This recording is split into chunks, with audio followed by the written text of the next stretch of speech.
Em nome do Pai, e do Filho, e do Espírito Santo. Amém. Olá, meu irmão e minha irmã. Hoje é o nosso quarto encontro sobre o Catecismo da Igreja Católica. E o Catecismo nos apresenta no artigo 2 o tema da transmissão da revelação divina. A palavra de Deus nos fala na primeira carta de São Paulo a Timóteo, capítulo 2, versículo 4, que Deus quer que todos os homens se salvem e cheguem ao conhecimento da verdade.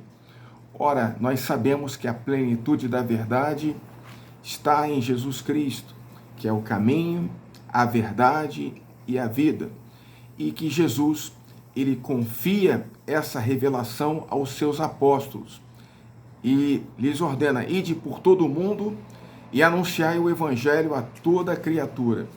Os apóstolos, então, eles transmitem o evangelho ao mundo inteiro de duas formas: numa transmissão oral e numa transmissão escrita. Primeiramente, o anúncio do evangelho era oral. É aquilo que era chamado de o querigma, o anúncio primeiro da fé.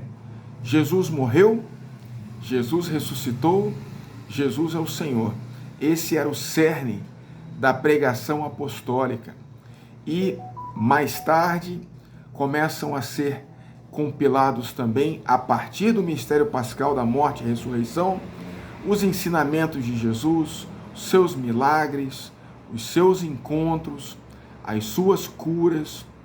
Se chega também à sua infância e torna-se então necessário compilar todos esses ensinamentos de uma forma metódica para cada comunidade, e assim surgem os 4 evangelhos, a partir desse anúncio da oral que é feito às comunidades, e então a palavra de Deus ela surge da transmissão oral do evangelho. Mas perceba-se que tanto a tradição oral quanto a tradição escrita, que é a palavra de Deus, estão unidas. Mas que interessante, a palavra de Deus ela surge dentro da Igreja Católica.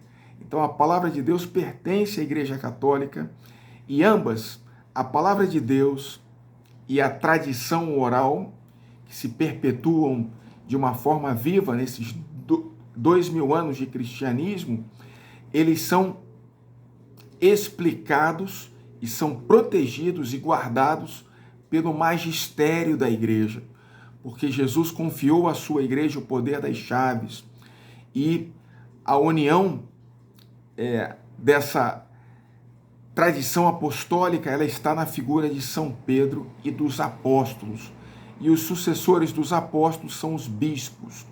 Nós temos há 2000 anos uma sucessão ininterrupta dos apóstolos na figura dos bispos, de forma a chegarmos hoje ao Papa Francisco, que é o atual sucessor de São Pedro, o vigário de Cristo aqui na Terra.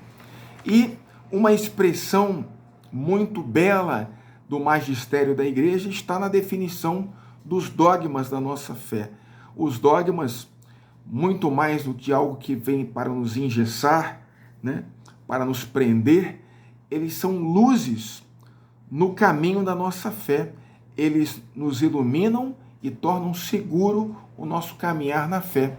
E os dogmas são definidos justamente pelo magistério da Igreja, pelo Papa e pelo Colégio Episcopal, os sucessores dos apóstolos, na força do Espírito Santo. Quais são os dogmas?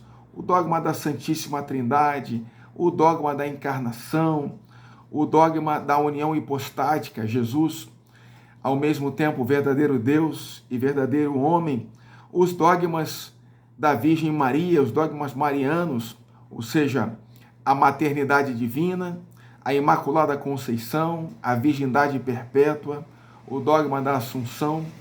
Então, os dogmas da Igreja Católica são definidos pelo magistério. Perceba então que a nossa teologia cristã católica, ela tem um tripé, que é a palavra de Deus, a tradição da igreja e o magistério da igreja.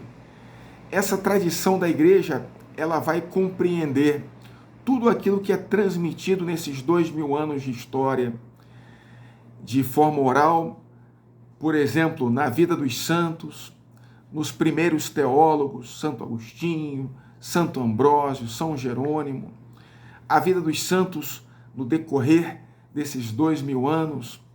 Tudo isso é a tradição viva da igreja, que está unida à palavra de Deus.